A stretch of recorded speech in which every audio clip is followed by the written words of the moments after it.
और एक बड़ी खबर लखनऊ से, अपना दल कमेरावादी का ऐलान। 3 लोकसभा सीट पर चुनाव लड़ने का ऐलान किया गया है। कौशाम्बी मिर्जापुर सीट पर उतारेगी प्रत्याशी, फूलपुर से भी प्रत्याशी उतारने का ऐलान पार्टी ने किया है। इंडिया गठबंधन के साथ चुनाव लड़ने की बात जरूर कही गई है, लेकिन 3 लोकसभा सीट पर प्रत्याशी उतारने की बात कही गई है अपना दल कमेरावादी की तरफ से।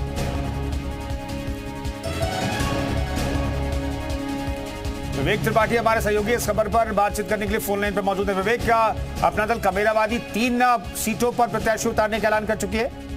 बिल्कुल, देखिए, सबसे खास बात यह है कि अभी आज सुबह ही सोशल मीडिया पर एक मैसेज वायरल हुआ था कि अपना दल कमेरावादी पूरी उसमें जो चुनाव लड़ रहे हैं वो सब अलग से चुनाव लड़ेंगे और समाजवादी पार्टी से जो उनका गठबंधन था उस गठबंधन से इतर उन्होंने अपने तय कर लिए हैं प्रत्याशी। हालांकि अपना दल की तरफ से एक खंडन इसका जारी किया गया कि ऐसा कुछ भी नहीं है। जो भी चुनाव लड़ेंगे या जिन सीटों पर लड़ेंगे वो इंडिया गठबंधन के साथ में लड़ेंगे, यानी पल्लवी पटेल और उनकी मां राजमाता का रुख साफ कि इंडिया गठबंधन के साथ है, लेकिन समाजवादी पार्टी के पक्ष में बहुत ज्यादा वो नजर नहीं आ रही है। तो इंडिया गठबंधन के साथ है तो 3 सीटों पर, हालांकि समाजवादी पार्टी की तरफ से उनको सिर्फ 1 सीट देने की घोषणा की गई थी, लेकिन अब वो 3 सीटों पर चुनाव लड़ने का ऐलान कर दिया है। फूलपुर से चुनाव लड़ेंगे, तो जो बहुत इंपॉर्टेंट सीट है प्रयागराज की, तो वहां तीनों सीटों से ऐलान के बाद से चर्चा चल रही है कि शायद पल्लवी पटेल और अखिलेश यादव के बीच में बहुत ज्यादा बेहतर संबंध नहीं है, बहुत ज्यादा नहीं बन पा रही है। पार्टियों को बात करें, क्योंकि इससे पहले जब राज्यसभा चुनाव हुआ था,